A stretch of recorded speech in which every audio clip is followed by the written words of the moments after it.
연구원 여러분 안녕하세요.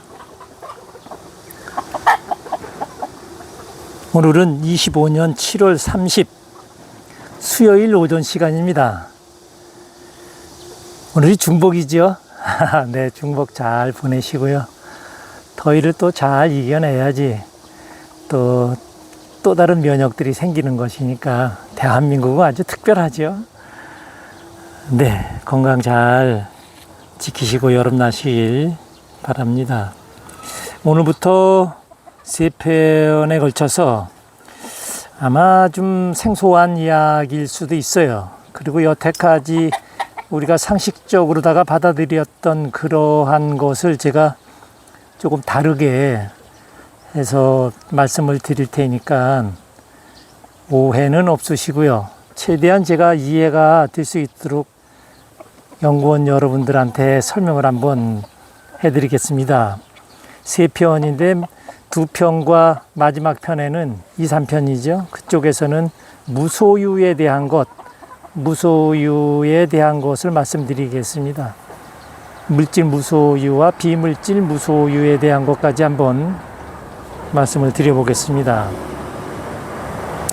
네, 오늘은 먼저 농사의 본질은 무엇인가? 우리는 왜 흙으로 돌아가야 하는가? 네, 이러한 제목으로다가 말씀을 좀 드리겠습니다. 농사의 본질에 대해 이야기를 하려고 하는 것입니다. 예, 그저 밭을 갈고 씨앗을 뿌리는 기술 이야기가 아닙니다.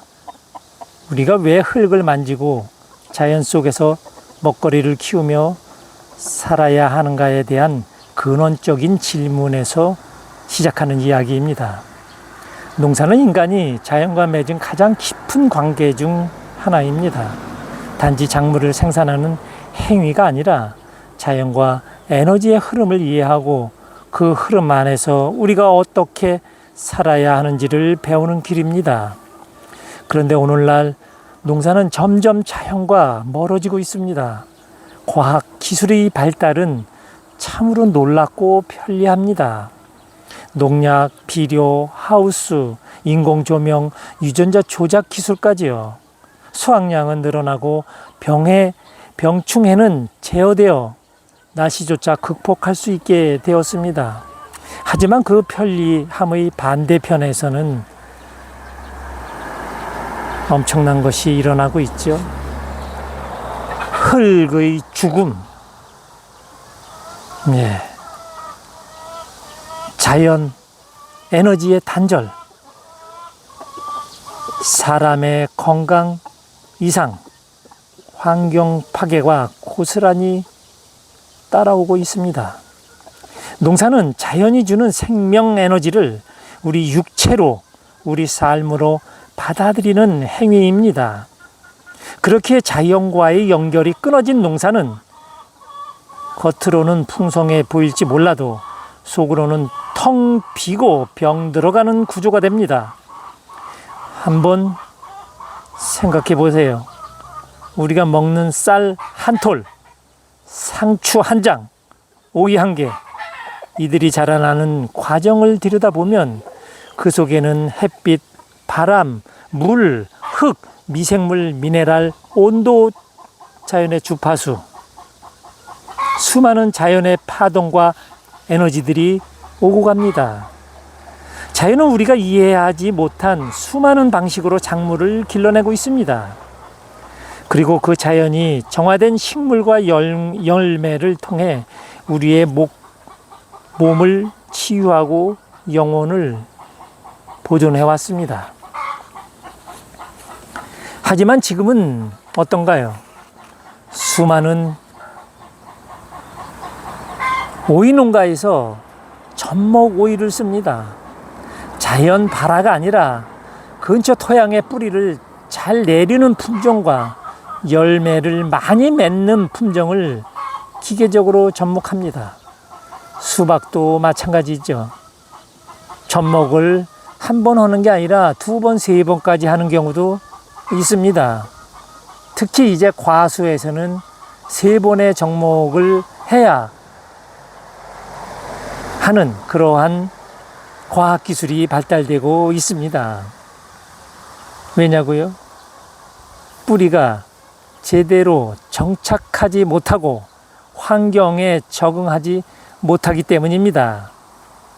이건 단지 어떠한 과일을 맛있게 먹으려는 우주의 에너지를 고스란히 담아내려는 그러한 것과는 아주 동떨어진 반대의 행위를 하고 있는 것이죠. 이건 단지 식물의 문제만은 아닙니다. 사람도 마찬가지입니다. 젊은 부부들이 아이를 갖기 어려운 이유, 인공수정을 이제는 당연시해요. 깊이 한번 생각해 볼 필요성이 있지 않아요? 우리 농사와 연결이 되어 있나요? 없나요? 아이들의 면역력이 떨어지는 이유, 정신과 질병이 증가하는 이유, 이 모든 현상은 단지 의학적 문제로만 보기에는 너무도 뚜렷한 환경 변화와 연결되어 있다는 것이죠. 가장 근본적인 연결점은 자연의 순환이 끊어졌기 때문입니다. 흙은 살아있는 존재입니다. 미생물이 숨쉬고 유기물이 분해되고 온도와 습도가 조화를 이루는 생명체입니다. 하지만 농약과 비료가 그 흐름을 끊습니다. 화학 농약뿐만이 아니라 천연 농약, 말은 그럴듯한데 여러분 속고 있는 겁니다. 천연 농약이 어디 있어요? 농약이면 농약이지. 죽이는 거잖아요. 균과 충을 죽이잖아요.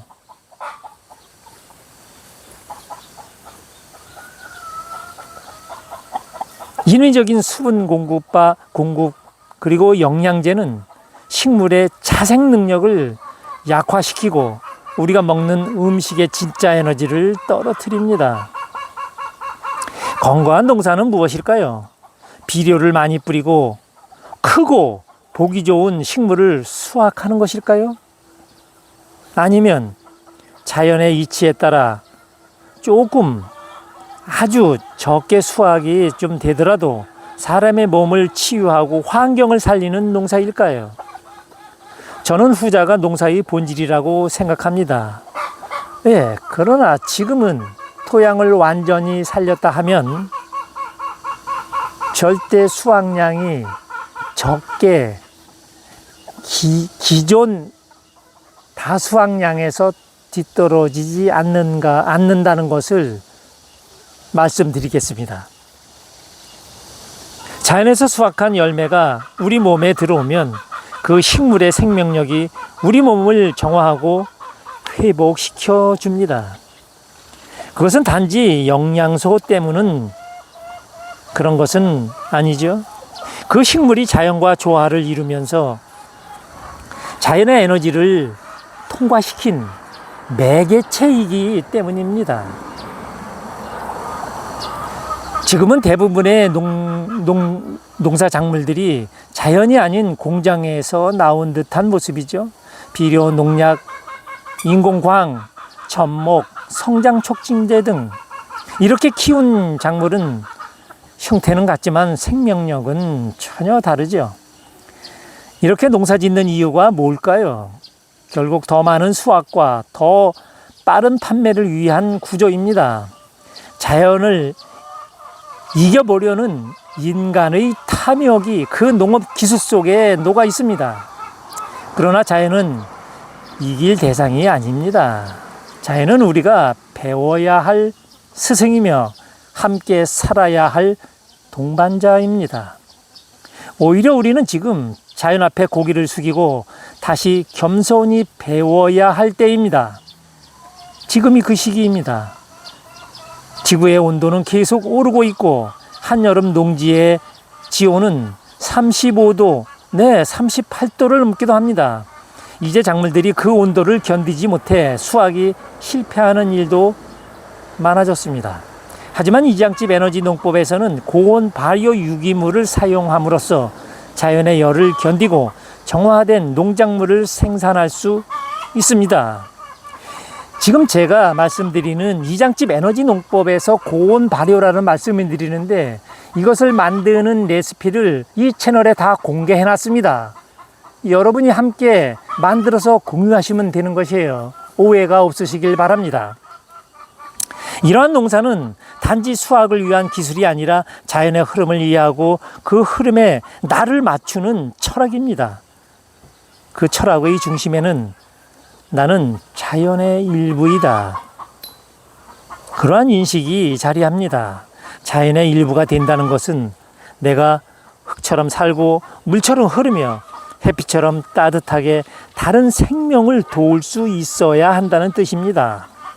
그리고 농사는 그렇게 살아가는 실천의 자리입니다.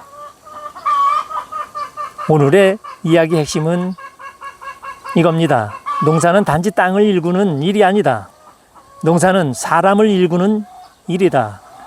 자연과 함께 호흡하며 자연의 리듬에 귀 기울이는 삶, 그 삶이 곧 건강이고 그 건강이 곧 사람을 지키는 진짜 농사입니다. 감사합니다.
다음 편에서는 건강과 무소유의 본질에 대해 말씀을 드리겠습니다.